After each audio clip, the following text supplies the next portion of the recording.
आदाब, मैं हूँ एजाज अहमद और आप मेरा व्लॉग देख रहे हैं। खबरें इंपॉर्टेंट हैं, मामला पाकिस्तानी सियासत और इलेक्शन ही है। रनडाउन सुन लीजिए। NWM के राजा नासिर अब्बास की अडयाला जेल में अहम मुलाकात इमरान खान के साथ हुई।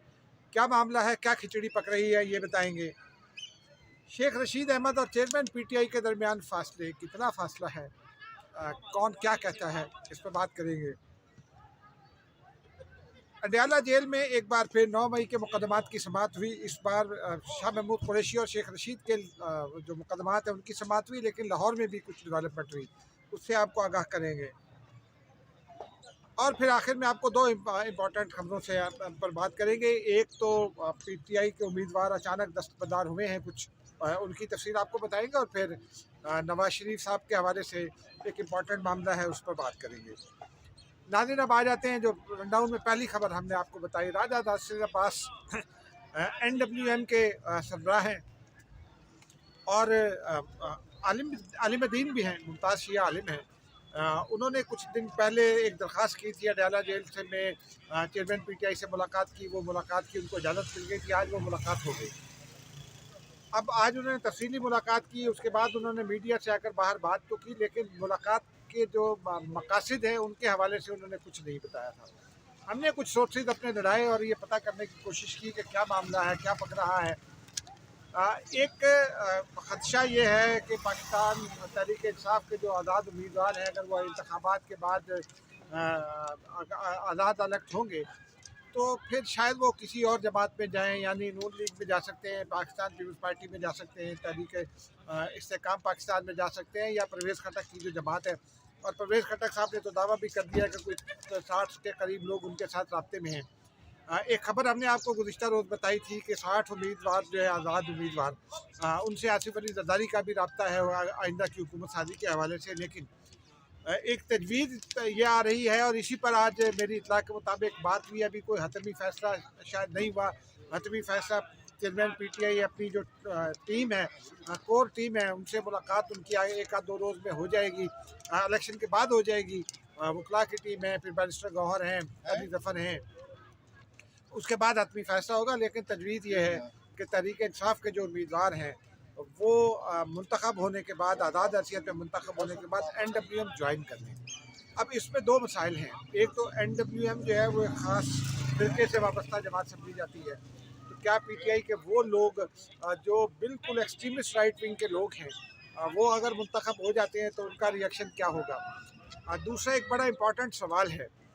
इम्पॉर्टेंट सवाल ये है कि क्या वो PTI के लोग जो हैं वो आज़ाद हैसियत बरकरार रख सकते हैं, या PTI ज्वाइन कर सकते हैं, या किसी ऐसी जमात में जा सकते हैं कि जिसकी इंतखाबात कौमी असम्बली में कोई नुमाइंदगी ना हो। उस हवाले से जो इम्पॉर्टेंट बात है, चीफ इलेक्शन कमिश्नर ये वादे कर चुके हैं कि आज़ाद उम्मीदवार जो है वो अपना आज़ाद पार्लिमानी ग्रुप बना सकते हैं और अगर अक्सरियत पे आ जाए तो वज़ीर आज़म भी बना सकते हैं।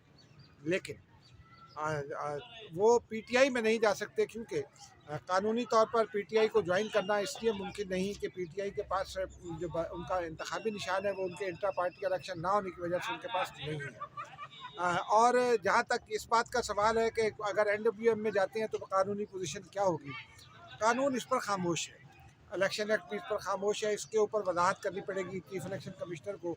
अगले दिनों में कोशिश करते हैं कि शायद उनसे वजाहत हो जाए, क्योंकि वो पार्टी जिसके उम्मीदवार तो शायद फील्ड में हैं, उसके पास इंतखाबी निशान भी है, लेकिन वो पाकिस्तान के ऐवानों में उसकी कोई नुमाइंदगी नहीं है, सेनेट में उसकी कोई नुमाइंदगी नहीं है। कौमी असम्बली में इलेक्शन हो रहे हैं और हो सकता है उनका कोई नुमाइंदा मुंतखब हो जाए, या हो सकता है ना हो, क्योंकि ऐसी कोई पिछले इंतखाबात की तारीख ऐसी नहीं है कि जिसमें ये कहा जा सके कि NWM के नुमाइंदे मुंतखब हो जाएंगे। तो ये बड़ा इंपॉर्टेंट क्वेश्चन है। इसके ऊपर किसी कानूनी माहिर से बात करने के बाद कल हम आपको इस पर कुछ आगाह करेंगे। अब नाज़रीन, अगली खबर की जानिब आते हैं। शेख रशीद 9 मई का मामला है। शाह महमूद कुरैशी के 13 मुकदमात में जो ज़मानत का मामला था वो मुलतवी कर दिया गया। शेख रशीद के हवाले से जो है वो इस्तगासा ने रिमांड मांगा था, लेकिन जज साहब ने शेख रशीद का जो टेक्सला में तोड़ फोड़ हुई उसमें जो शेख रशीद का नाम शामिल है उस मामले में उनको डिस्चार्ज कर दिया। इस समाअत के बाद मीडिया के साथ शेख रशीद की गुफ्तगू हुई। उनका ये कहना था कि जनाब, मेरा तो इमरान खान के साथ फासला है बहुत, और मुलाकात कोई नहीं हुई। फासला बहुत है। ये जो लोग सियासत को जानते हैं वो इस किस्म के अल्फाज को भी जानते हैं, यानी शेख रशीद ये कह रहे हैं कि उनके साथ सियासी फासला पैदा हो गया है। कितना सियासी फासला है ये ख़ुद समझ में आने वाली बात है, क्योंकि पीटीआई के लोगों ने शेख रशीद को, जो इमरान खान के हवाले से कोई तनकीद नहीं करे थे, अभी नहीं करे, उनको दीवार से एक तरह लगा दिया और उनके साथ सामने और उनके भतीजे के सामने अपने उम्मीदवार खड़े कर दिए। और फिर शेख रशीद का एक वीडियो जो है वो पुलिस हिरासत में वायरल हुई थी, जिसमें उन्होंने कहा कि शहरयार रियाज ने 3 करोड़ रुपए देकर टिकट लिया है पीटीआई का। इस पर भी उन्होंने ये कहा है कि मैं अगर ज़रूरत पड़ेगी तो मैं इसके सबूत भी दे दूँगा, मैं अपनी खबर पर कायम हूँ, अपनी बात पर कायम हूँ। इसका मतलब ये है कि पीटीआई और शेख रशीद के दरमियान जो मफाहमत की एक उम्मीद पैदा हुई थी वो शायद दम तोड़ गई, क्योंकि आज एक मुकदमे में डिस्चार्ज होने के बाद पीटीआई में उनके बारे में गलतफहमियाँ भी ज़रा बढ़ेंगी, लाजमी तौर पर बढ़ेंगी। और मुश्किल दिखाई दे रहा है कि अगर शेख रशीद सीट जीत जाते हैं तो फिर वो पीटीआई के साथ जाएँ, क्योंकि इलेक्शन के बाद का माहौल इलेक्शन से पहले भी समझ आ रहा है। अब नाज़रीन अगली खबरों की जानिब चलते हैं। आज एक लिस्ट मेरे मतलब हाथ लगी, उसमें मैंने कोशिश की थोड़ी सी काम करने की, तो उससे डर के हाथ क्या लगी, मैंने वो लिस्ट बनाई है। एक तो गुज़िश्ता रोज़ ये खबर थी कि जो लोधरा में आने 155 में उम्मीदवार है, खातून उम्मीदवार इफ़त सुमरो साहिबा, वो पहले उनकी खबर आई कि उनको पुलिस ने उठा लिया, फिर खबर आई कि वो दस्तबरदार हो गई हैं। उनके भाई की एक वीडियो आई, उसमें उन्होंने बताया कि दस्तबरदार हो गई हैं। लेकिन फिर उसके बाद ये एक वीडियो आई जो पीटीआई के अकाउंट से रिलीज़ की गई, उसमें ये कहा बताया गया कि ये इफ़त सुमरो साहिबा जो है वो तरदीद कर रही हैं वीडियो की, और वो कह रही हैं कि मैं तो उम्मीदवार हूँ। लेकिन अब से कुछ देर पहले जब मैं ये वीडियो रिकॉर्ड कर रहा हूँ, उनकी लुधियाना में जहांगीर तरीन से मुलाकात हुई और उन्होंने फिर अपनी एक वीडियो जारी करके इस बात की तस्दीक कर दी है कि वो जहांगीर तरीन के हक़ में दस्तबरदार हो गई हैं, इलेक्शन से दस्तबरदार हो गई हैं। अब नाज़रीन 2 रोज़ बाद इलेक्शन है, कानूनी पोजीशन तो यही है कि उनके बैलेट पेपर के आगे नाम लिखा होगा, बैलेट पेपर पर उनका नाम लिखा होगा, उनका निशान भी मौजूद होगा। लेकिन जो एक स्टैम्प बनेगी रिटायर्ड हट की, तो जिस पोलिंग स्टेशन में जहाँ जहाँ वोट डलने हैं वहाँ उनके नाम के आगे रिटायर्ड का लफ्ज़ जो है वो स्टैम्प लगा दी जाएगी। उसके बावजूद भी यकीनी तौर पर, क्योंकि सिचुएशन ऐसी होती है, माजी में भी हमने देखा है कि जब इतने कम वक्त पहले उम्मीदवार दस्तबरदार होता है तो उसको वोट भी पड़ जाते हैं, तो उनको यकीनी तौर पर कुछ वोट भी पड़ेंगे। इफ़त सुमरो साहिबा का कहना है कि उनका इख्तलाफात है सदीक बलोच से, और वो सदीक बलोच को हराने के लिए जहांगीर तरीन का साथ दे रही हैं। वल्लाह आलम बिल साहब, दबाव का एक पीटीआई की जानिब से इल्ज़ाम भी याद किया गया। लेकिन खाली इफ़त सुमरो साहिबा ही रिटायर नहीं हुई हैं, बाकी भी तकरीबन 6 उम्मीदवार हैं जो रिटायर हुए हैं।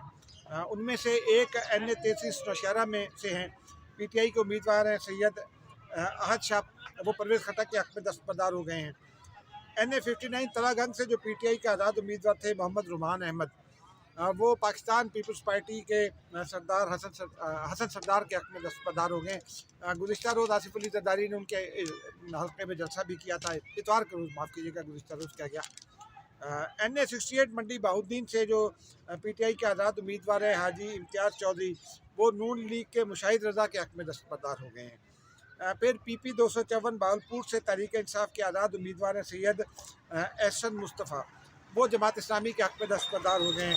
जमात इस्लामी के उम्मीदवार हैं ज़िशान अख्तर, उनके हक़ में दस्तबरदार हुए हैं। NA 242 कराची केमाड़ी, ये भी अहम हल्का है, और यहाँ से पीटीआई जो है वो खुरब शेर रहमान लड़ रहे हैं यहाँ सूबाई नशिस्त पर एक हल्के से। वहाँ पीटीआई के जो आज़ाद उम्मीदवार हैं उनका नाम है मोहम्मद अमजद आफरीदी, वो अब्दुल कादिर मंदोखेल जो पाकिस्तान पीपल्स पार्टी के उम्मीदवार हैं उनके हक़ में दस्तबरदार हो गए। फिर NA 55 लोधरा का तो आपको मैंने बता दिया।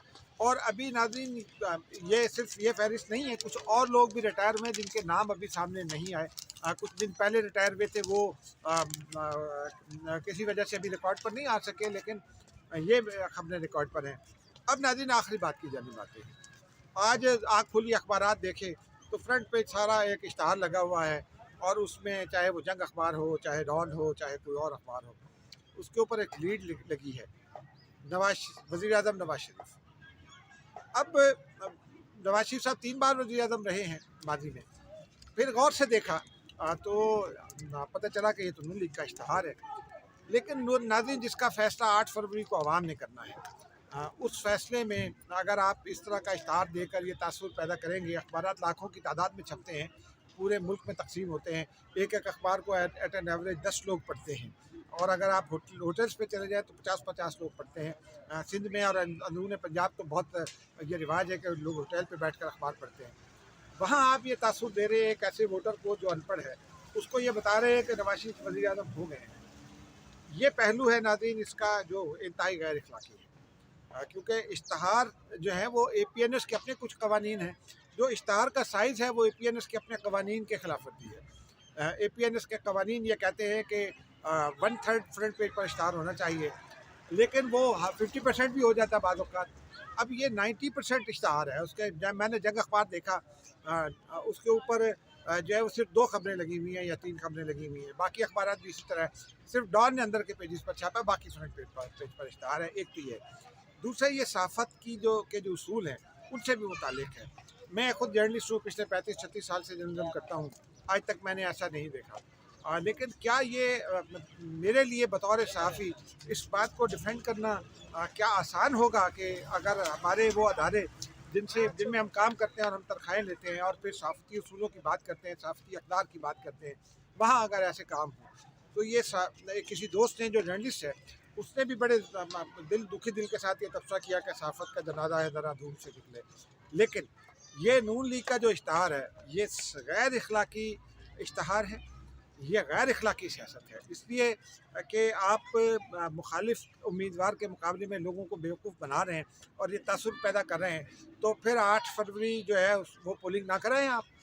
उसमें आप ऐलान करा दें इलेक्शन कमीशन से कि हमने नवाज शरीफ साहब को सिलेक्ट कर लिया है। वैसे भी सारी जमातें आपके ख़िलाफ़ लेवल प्लेइंग फील्ड के इल्ज़ामात आयद कर रही हैं, और फिर अभी जो अता तारड़ साहब ने किया लाहौर में, उस पर थोड़ी बात करने की ज़रूरत है कि अता तारड़ ने जिस तरह 200-300-400 लोगों के साथ पीपल्स पार्टी के दफ्तर में घुसकर जो इल्ज़ामात आयद किए, और फिर नून लीग की अपनी एक वीडियो भी आई, तो क्या किसी मुखालिफ उम्मीदवार के दफ्तर में आप बगैर पुलिस के दाखिल होकर ये काम कर सकते हैं?